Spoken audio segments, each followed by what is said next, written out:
Alright, I'm so excited that all of you are here, and I've got lots to share with you.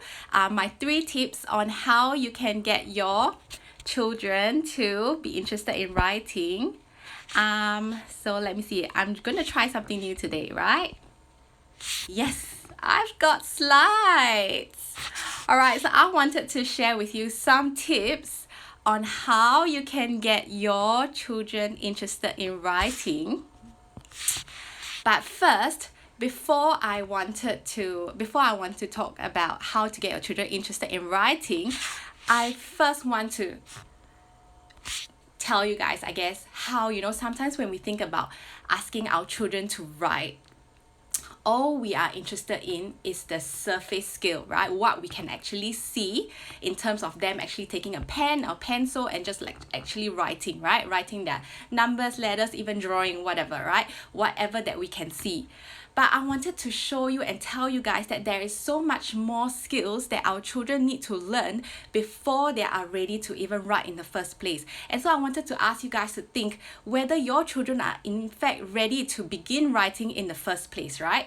And so I wanted to use an analogy, and I was trying to think what kind of analogy can I get you guys to relate to in terms of this thing that I want to communicate, right? And so I thought of getting this picture of a tree. So I'm just gonna get that tree out, right? So, when you look at this tree, right? You just look at the tree and you are like thinking, wow, that tree represents your children's writing, right? That is what you want your children to actually be able to do, right? So you look at this tree and you go like, wow, this tree is so big, so amazing, right? But can you see what is the incredible network of roots that are underneath that tree, right? And for a tree to grow big and strong, they need to have roots that grow deep and grow like wide, right? And the deeper and stronger the tree's roots are, that's when our tree, right, can really grow big and strong and tall, right?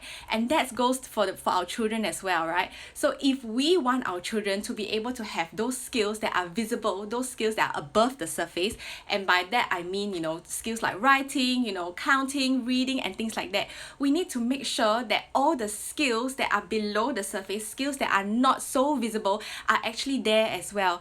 And that's why it is so important for our children to play, because they learn so many of those hidden skills, right, at the bottom, that will help them later to actually be able to do all those skills that are more visible to the eye, right?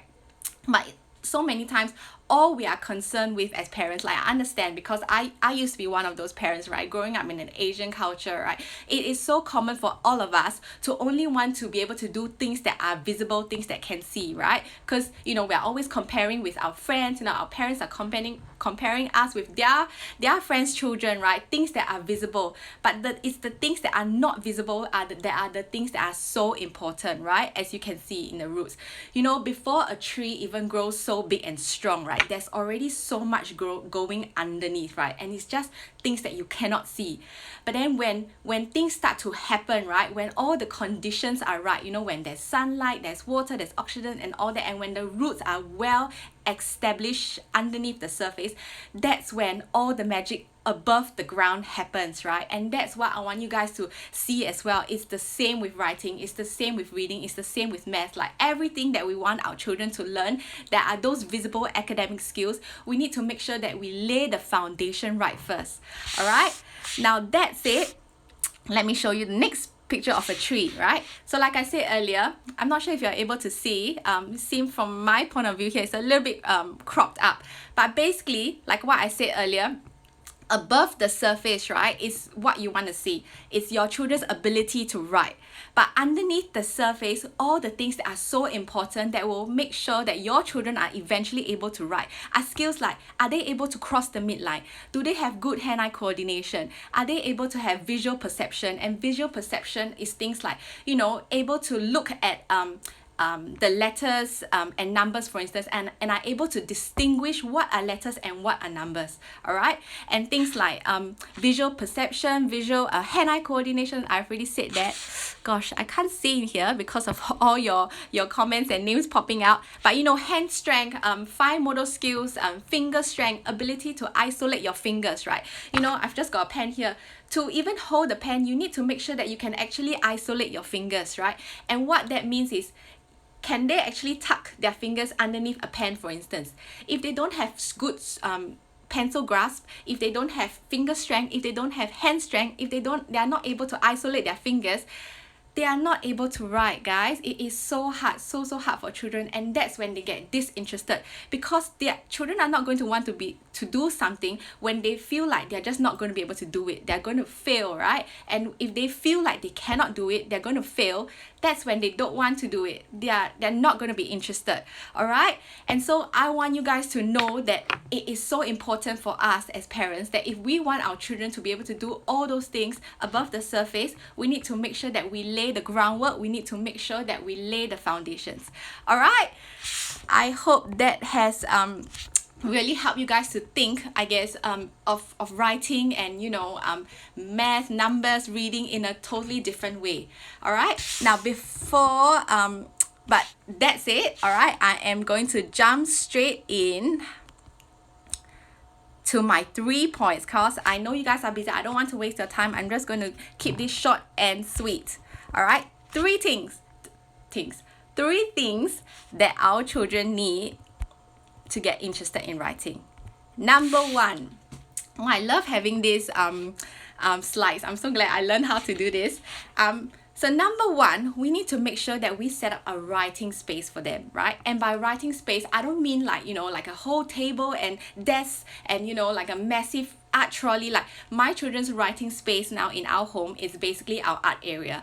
But it can be as simple as just, you know, a small box with pencils and writing materials, writing tools, you know, pen, markers, paper, whatever, but basically something that they can access easily whenever they want. All right, because when children are inspired to write, when they have you know, their interest come and goes, right? And so when they are deep in the zone, right, when they suddenly feel like, oh mommy, I just want to write now, and there is that space there just waiting for them, right, they are more inclined to go there and write. They are more inclined when they see it in their space, when they are just playing around in their house and they see that it's available for them, they are more inclined to go and pick up the pen, pick up the pencil, pick up the crayon, markers, whatever it is, to make a mark.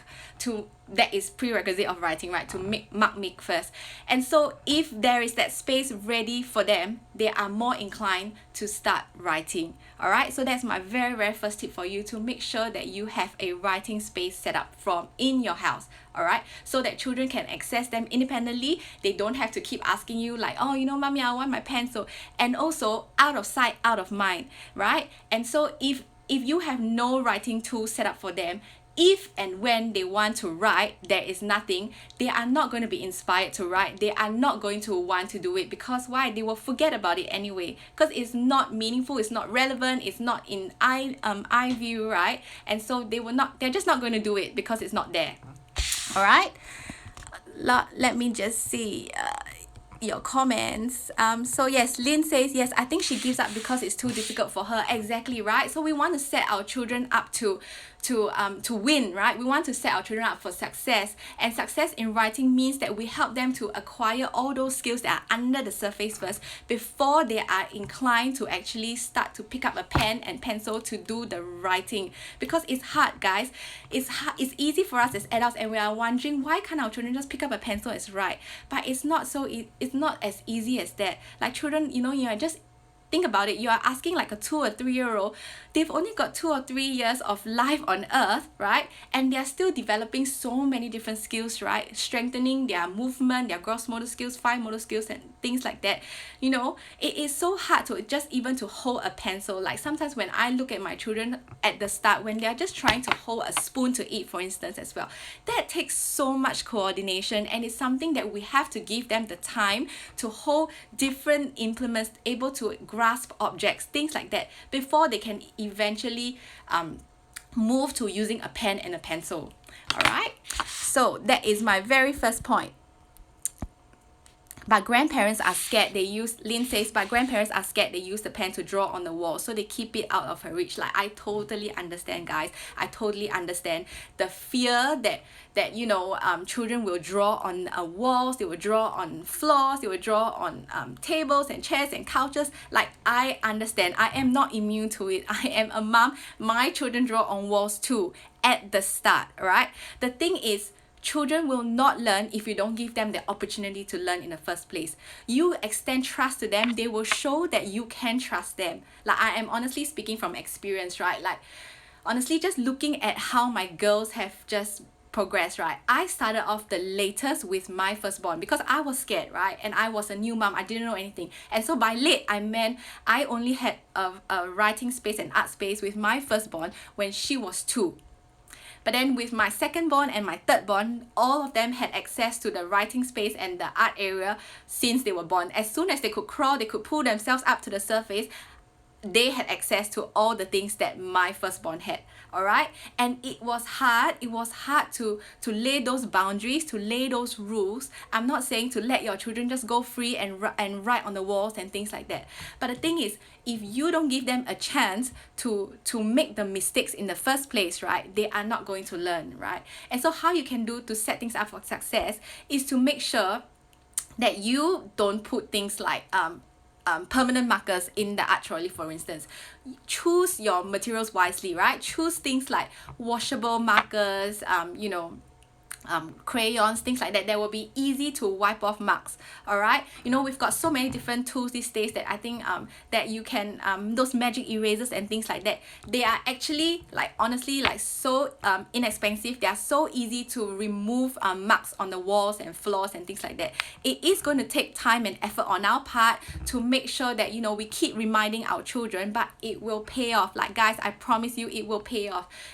It's amazing. I see my my third born now, right? She is only 16 months, but by 11 months, I remember by 11 months, I was just wild because I could see her. She would take a marker from the art area, she would open the lid, draw, she would cap the lid back and put it back. Like, she knew how to do it at 11 months. And that was because she was observing her sisters doing it. She knew what was the right thing to do. And because we were there, her sisters and me, like, keep on reminding her as well what is the appropriate way to use our tools and materials. So guys, you need to trust children. They can be trusted, but they will make mistakes at the start. But it's up to us to show them that mistakes are fine. We learn from them, give them the boundaries, follow up with consequences, and they will learn. All right, I promise you.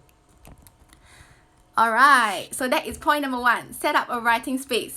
Number 2, model. Model writing. Like, guys, our children are like mirrors. They reflect what they see. Alright? If, like, you have to think about it yourself, things that you say, things that you do, I'm sure all of you would agree with me that, sometimes things that you say accidentally, if you curse or swear or, say things that are things that you don't want your children to do, and the next minute they are doing it. Why? Because children are mirrors of you. They will reflect back what you say and what you do. All right.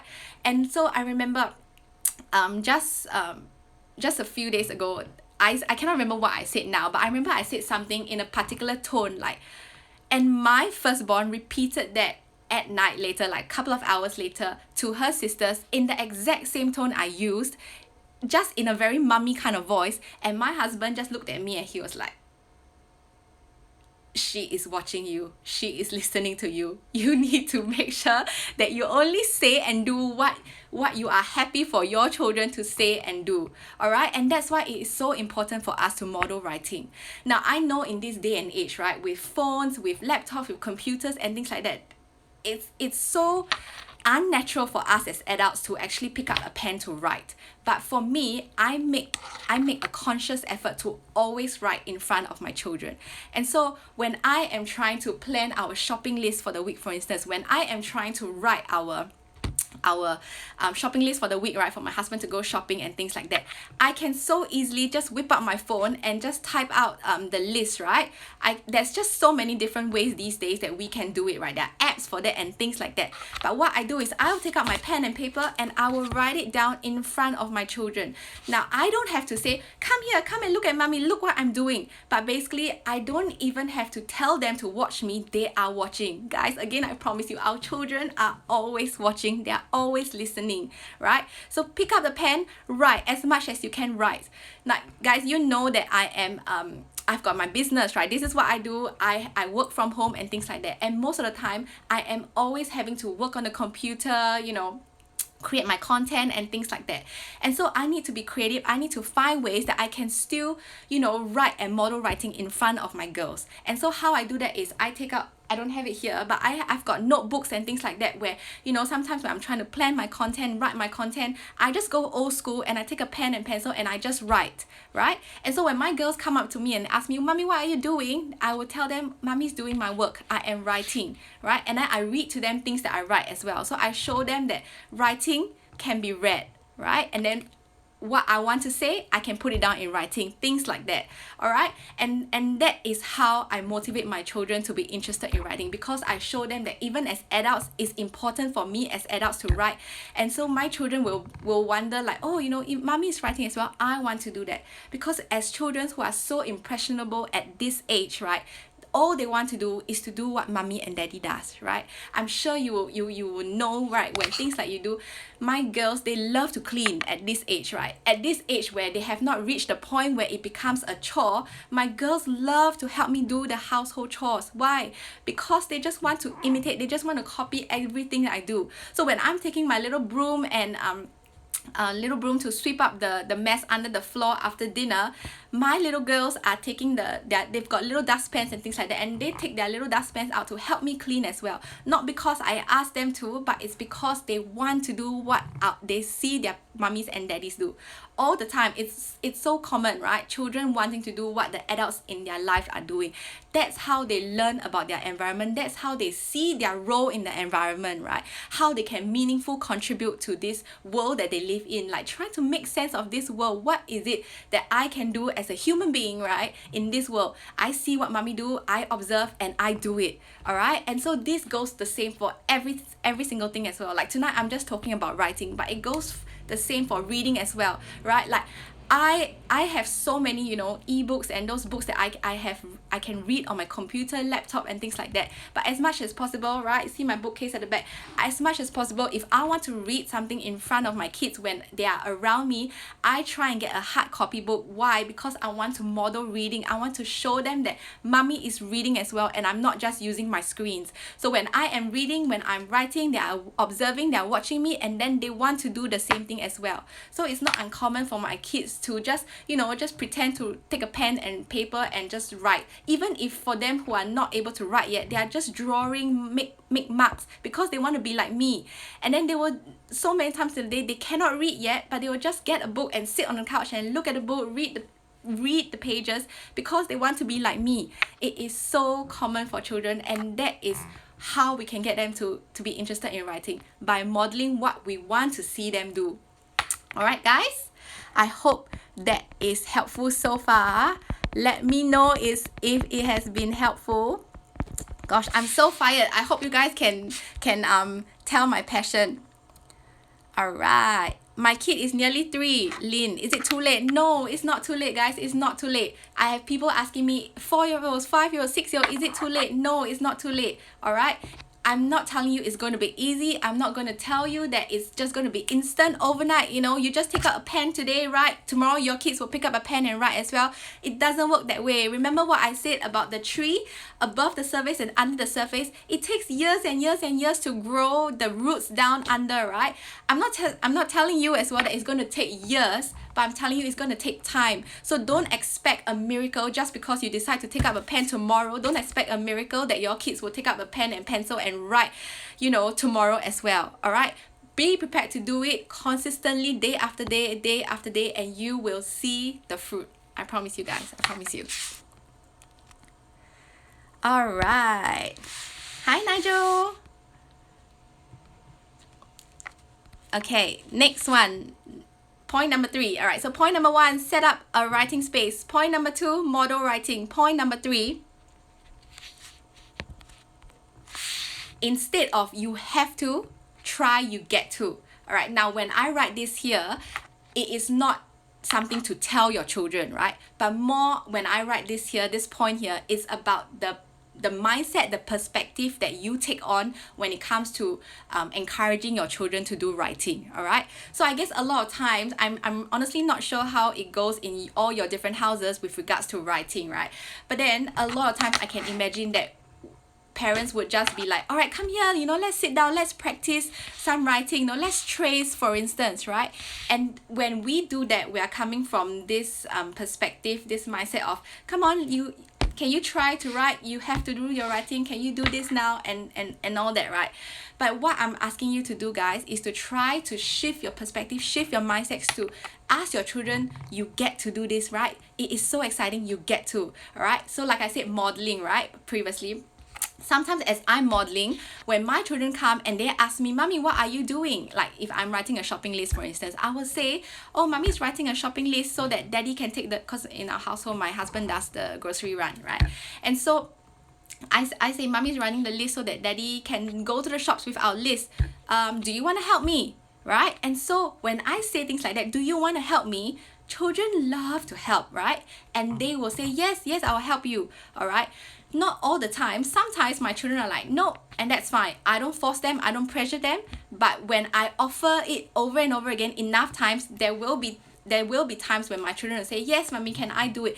Especially when they are ready, their foundations have all already been set. If they are, if they've got good pencil grasp, if their finger is strong, their hand is strong, they are able to cross midline, if they are able to have good visual perception, hand-eye coordination, if all the boxes are ticked, and then you give them enough opportunities and you ask them if you want them to help you, they will say yes. All right, so I'll give you so many examples of how we do that in our household, right? So for instance, shopping list, like I mentioned earlier, my girls will you've seen examples on Instagram. I show my 4-year-old, she would write a shopping list for me. So obviously she cannot spell, but I do the spelling, right? It's obviously going to take time as compared to if I were just to write the shopping list myself, right? It was just going to take like 2 minutes to write all my lists. But with my daughter helping me, it's going to take like up to 15 minutes. But it's 15 minutes that is so worth it, because I'm telling her, I know you can help Mommy. I believe in you. You can do this. I want you to help me. All right. And writing is valuable. And like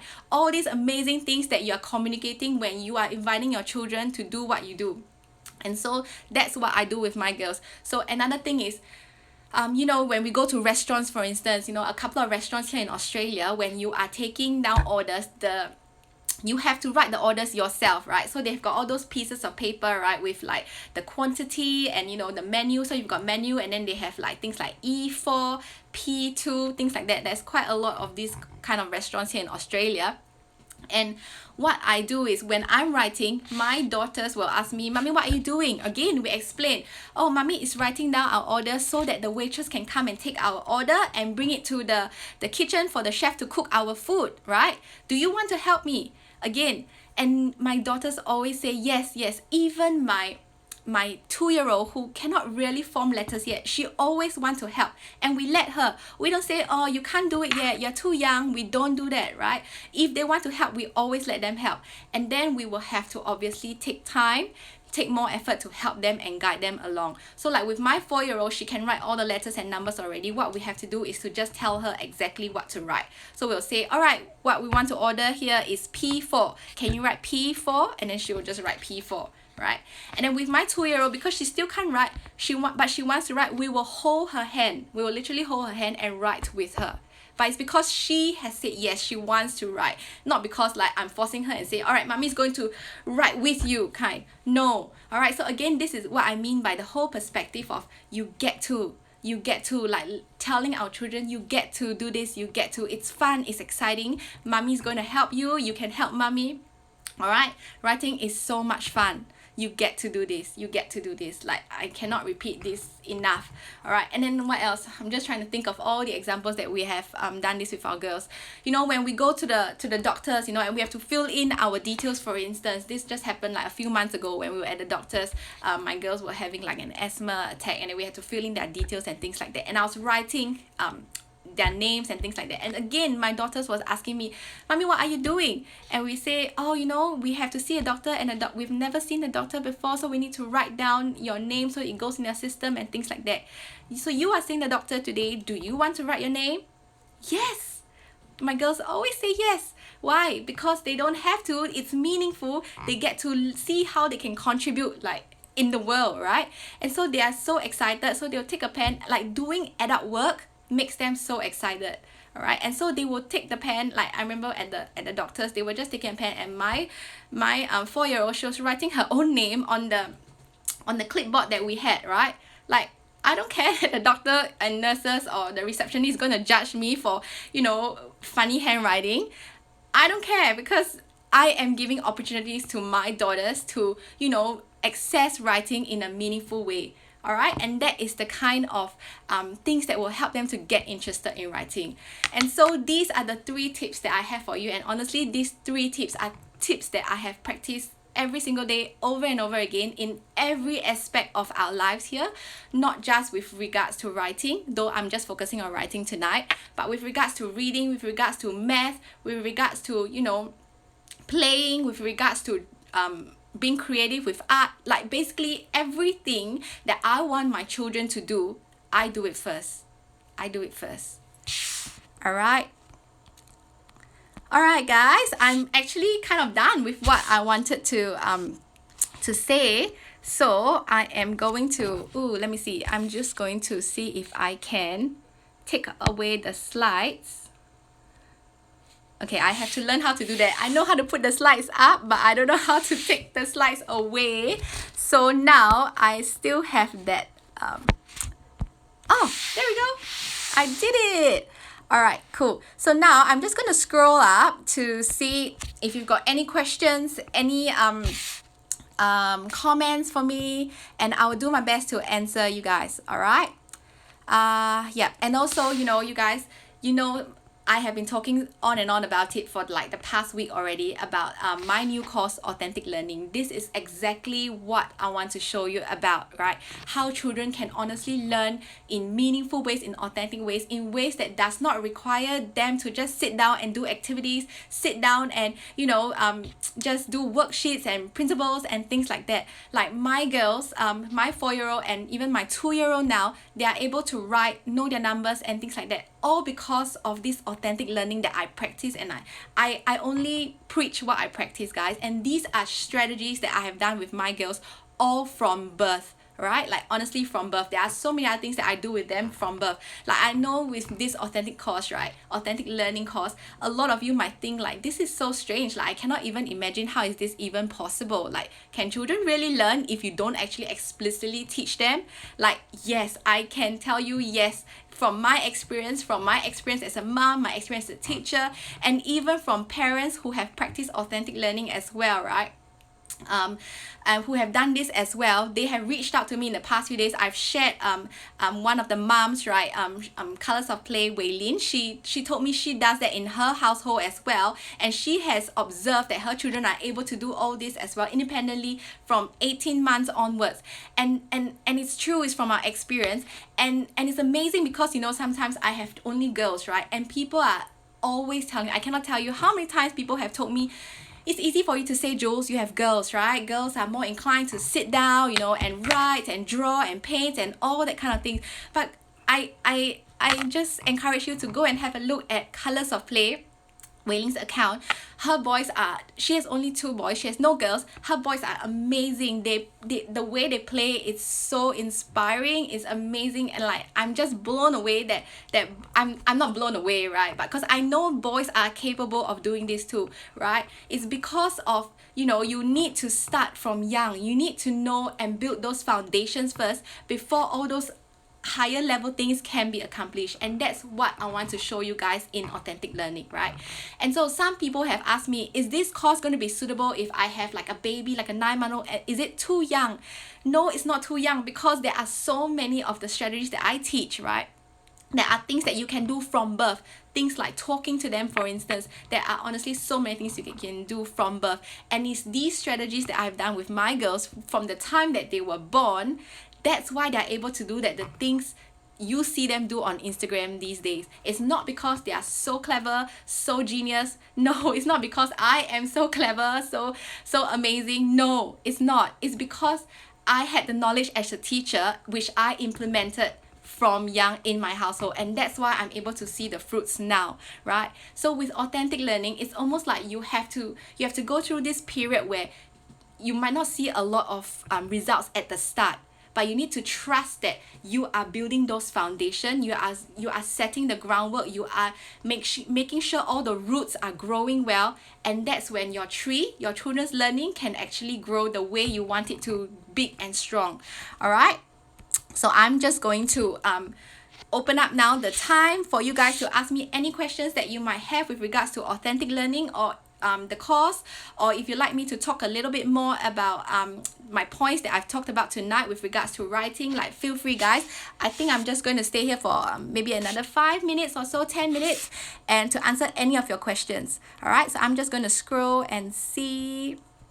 And so feel free to ask me any questions while I'm still here, and I would love to be able to answer them for you. All right, so I'm just scrolling.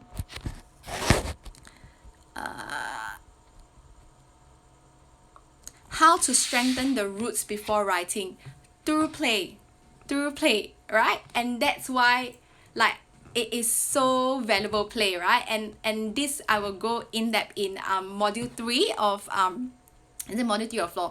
Module 4 of authentic learning, right? Where one of it will be, okay, so I'll run you through very quickly what is the 4 modules in authentic learning. The very first module of authentic learning, I will be talking about what is it that children are learning as they play. All right, because sometimes when parents just observe their children at play, they are like, okay, you tell us that play is learning, I can see my children is playing, but if they're just engaging in pretend play, for instance, if they're just taking, like, you know, a dinosaur and just making dinosaur sounds, for instance, what are they learning? Are they really learning anything? Like, I'm gonna be breaking down for you what exactly are they learning as they play, like all the different types of play, right?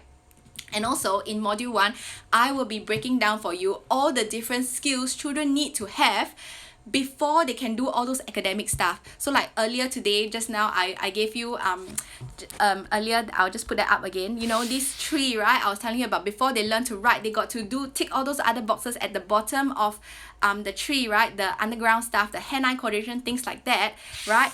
I will be telling you like in detail what they actually mean and how we can actually facilitate all those things through play, right? So that is for writing, but then that is also for, you know, numbers and reading and things like that. Like before they can even read a book, what do they actually need to build? What other skills do they need? What other skills are underlying skills that they need to develop before they can actually read a book? What are the skills they actually need underlying before they can actually count and do all those, you know, more complex math things? All right, so yeah, so that is module 1.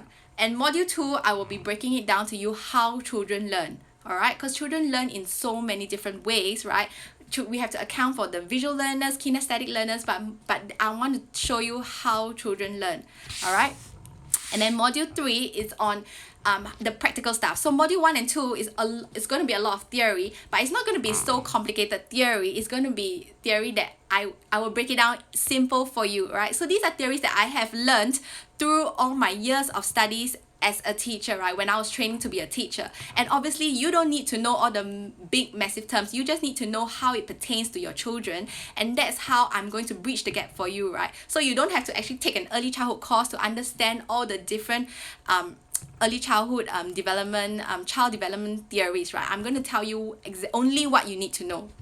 All right, so that is the first 2 modules, the groundwork, the foundation. All right, and then module 3 and 4 are the practical things that I will share with you. So things like, tonight I talked about modeling and things like that. Like I will show you even more strategies of the practical things that we can do to encourage our children to learn authentically in everyday life and in everyday play.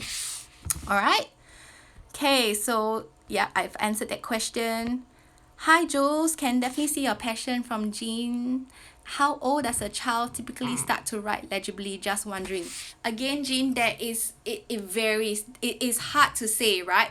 There are some children who can write from 18 months, 2 months, not 2 months, 18 months, 2 years even, and it's because their parents are teaching them, right, to write, to hold a pen, right, to trace and things like that. So there is different schools of method that parents all over the world have used all throughout the ages to teach children how to write. So there are parents who do that, right? And so children have been known to start writing from very, very young, not because they picked it up naturally, but because there is someone, a teacher, a parent, who have sat there and showed them and taught them how to write, right? But then there are also children who in Australia and in a lot of Western countries, for instance, it is very, very common for children who come into kinder. Like I was a kinder teacher in Australia.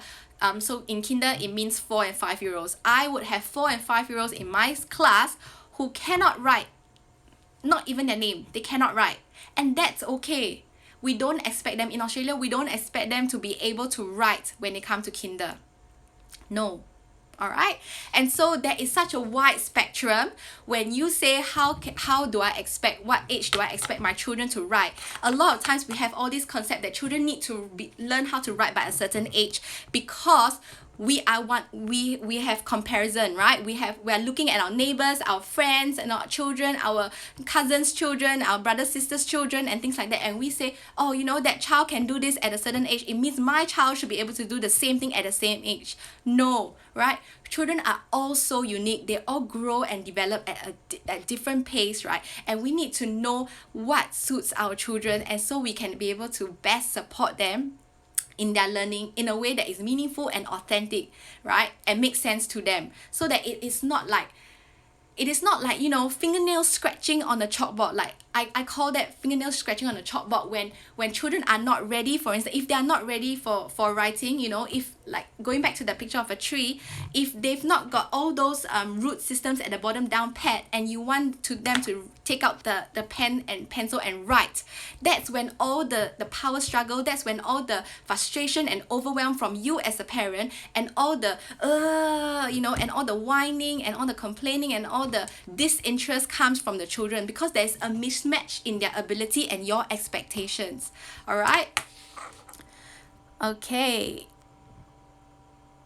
K teacher here, and a couple of pages of blank paper and a stapler, and you get to make a book. Yes, that is something that I always do. Always do. So that is tip number 4 for you guys, for your children who are a little bit older. So this will work really, really well for children who are already very able to do writing, for instance, like 4 and up, 4, 5 year olds and up.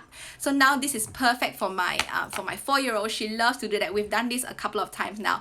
I will literally just take a couple of paper, I'll fold it to make it like small. So an A4 paper, I'll fold it in half, and then I'll fold it in half again, so a quarter, because children just like mini things. Like, I don't know why, but they just love mini things.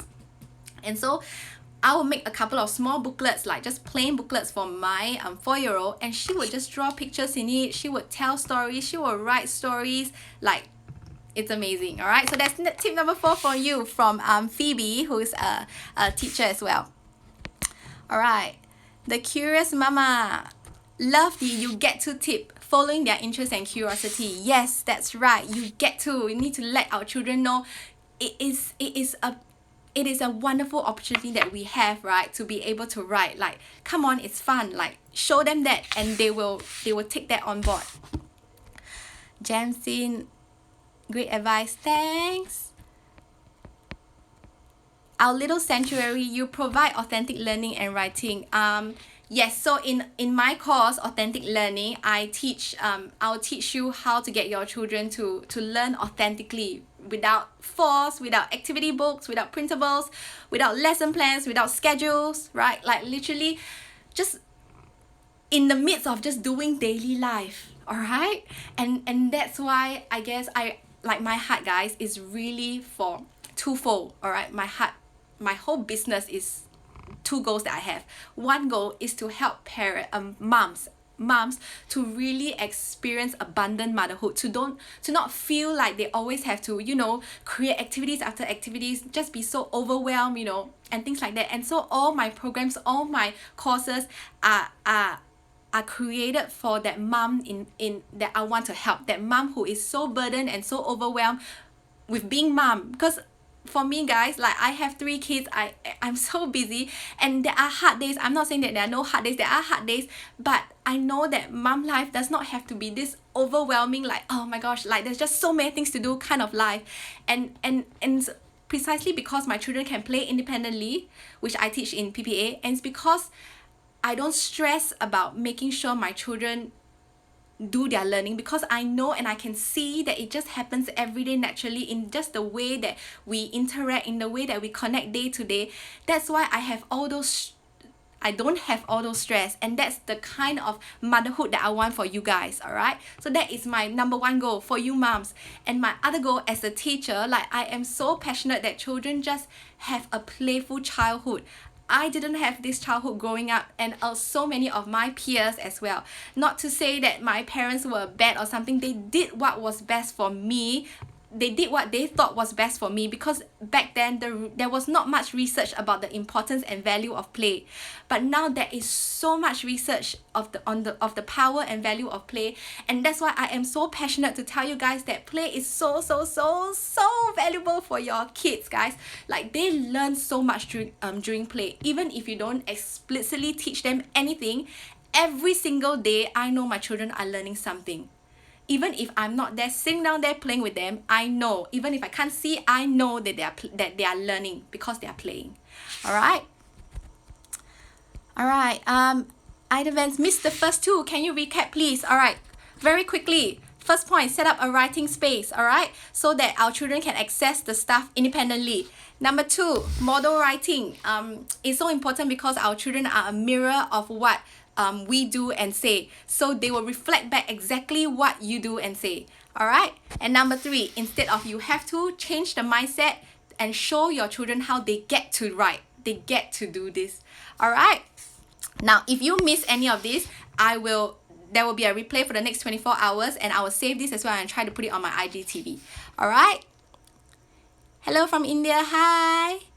How do you get stronger hand grip? Play. All right, things like fine motor play, sensory play, things like that. Like, there are so many different types of play, which I will tell you of how you can get your children to have stronger hand grip. When they are doing things like playing with Lego, playing with Duplo, things like that, for instance, just playing around with Play-Doh, for instance, that is how they are getting their finger muscles stronger. That's how they get their hands stronger. All right. Lynn, you are so patient. If I'm writing something at the doctor, I wouldn't want a kid to mess with the form. We'll try to be less task-oriented. Yeah, I can totally understand, right? Yeah, so yes, we actually let our children write things for us at the doctors, at the restaurants, everywhere. All right. Do you have advice for teachers who don't get the chance to apply writing in everyday life? Ooh. It's a bit hard, guys, because teachers, they've got their KPIs, they got things that they need to do, they've got curriculum, they've got their bosses to report to. So it's a little bit hard, I guess, for teachers, especially for teachers in the older grades, like primary school, for instance. Like in Singapore, even in kindergarten in Singapore, like where I was from, right, I know that the schools, they've got their KPIs, their key performance indicators, to actually show that they are actually doing their work. So for teachers, it's a little bit of a hard call there, but like, I don't know, I'm sorry.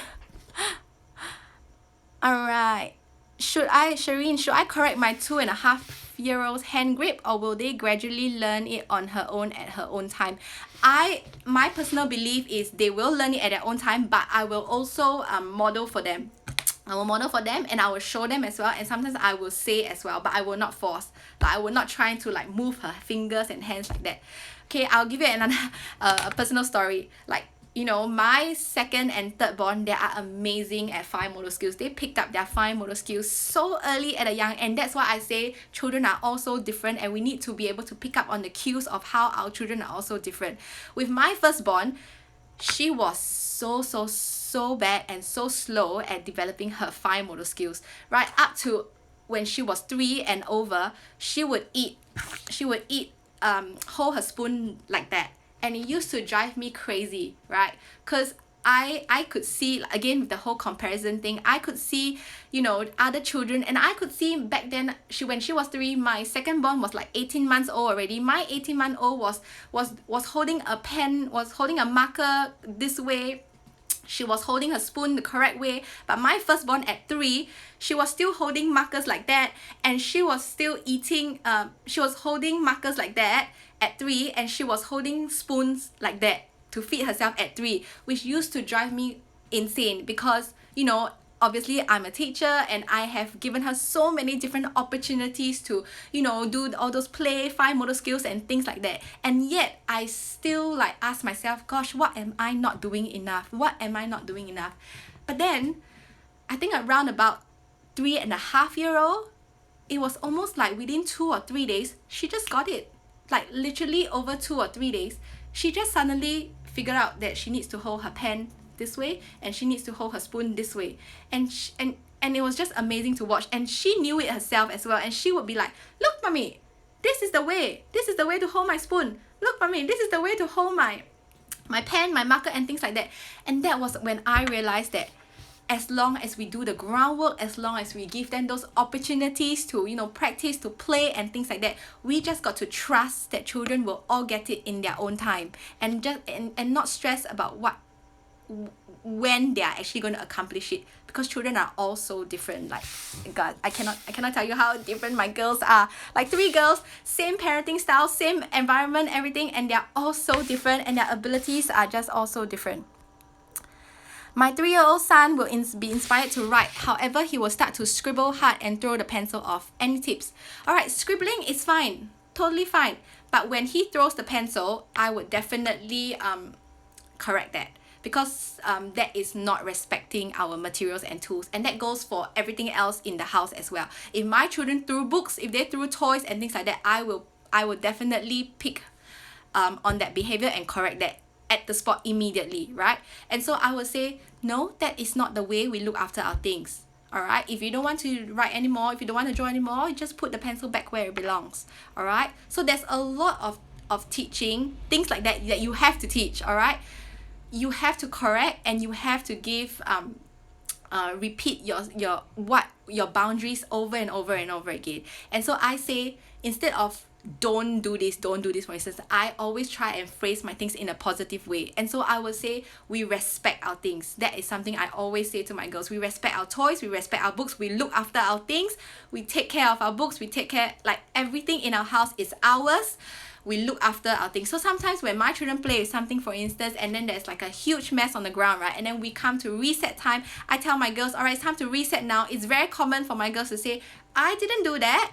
It's okay. I say, it's fine that you didn't do that, but this is our house. This is all our things. We reset together, right? So each of us, mommy didn't do any of this as well, but I will do it with you. Each of us, we will choose something to reset. And so that's how reset goes in our house. Sorry, guys, I just digress. You are really doing amazing with your girls. Thanks, Jean. Can you recap? I'm probably not going to recap at this point now because I've gone way over time. But just make sure you watch the replay, alright? It takes so much patience. How do you do it? Do you impose any reward or punishment? What do you mean? Reward or punishment for writing? No. I don't do rewards. I don't do punishment for writing. If they want to write, it's fine. If they don't write, it's fine. Like, I'll just give another example of the shopping list, right? The other day when I was writing the shopping list with my girls, and my girl, my 4-year-old came and asked me, Mommy, you are writing, what are you writing? I said, I was writing the shopping list. Do you want to help me? And she said, yes. She wrote to like, I think 9 items on the list. And I wasn't done. I still had a couple more things that I wanted to put on the list. And she was like, I don't want to do it anymore. And I was like, okay, that's fine. Go on. And I continued the rest, right? The thing is, when you don't make it like a chore, when you don't force them to do it, they are more inclined to come back again next time, over and over again. It's the point where children don't like to be told what to do. And when they realize that they are being told what to do, they love to engage in this power battle with you, power struggle with you, because they are trying to learn what self-identity means as well. And the sense of self means, oh, I can actually have a say, I can actually say yes, no, and things like that. And so I don't want to engage in that kind of struggle with them. And so when they say no, it's fine. All right, I don't force them.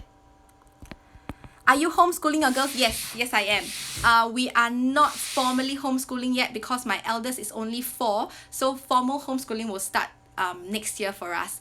And so if you're keen to see how we go, just keep following, keep watching. I will be definitely sharing a lot about our homeschooling journey, but that is not current yet. Like now it's not we're not formally homeschooling. That will happen next year. But even then, I cannot imagine that we'll do anything different. Because like I said, my children have learned their numbers and letters and things like that all through play. And if you actually look at my stories earlier today, my 4-year-old was doing things like symmetry and things like that at 4.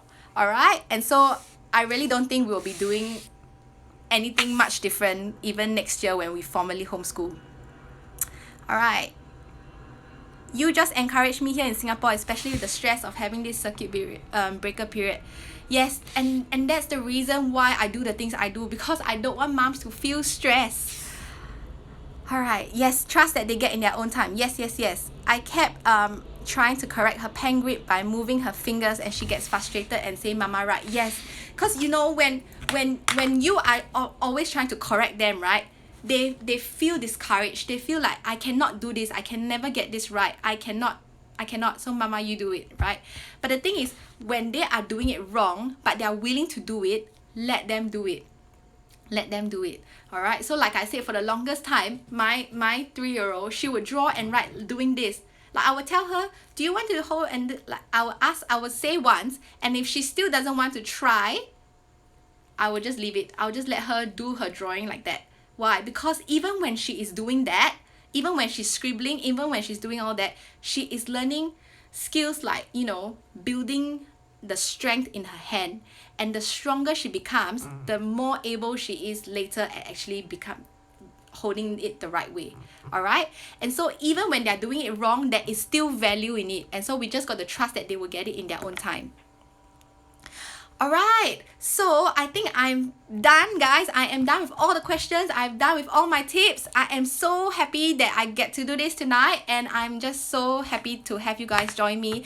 And Doors to Authentic Learning close tonight in a couple more hours, actually 1.5 hours more, and I would love it if you guys would join me. Alright, now not the normal price of this is actually $147, but because I understand, this whole period now, this whole crisis now, coronavirus thing and all that, like I really want to make sure that I can help as many parents as I can, and to reduce the overwhelm that you guys have having to be at home with your children, right? And just have to make sure that they're playing, they're learning and things like that. And that's why I'm offering it at a 70% off. Like I'm offering it to you guys at $47. And I really don't want you guys to miss out at this price. Alright? Because the next time I'm opening it again, it's gonna be $147 again. Alright? So that's it, guys. And I am so thankful that you guys are here watching me. And yeah, I'll talk to you guys soon. Bye!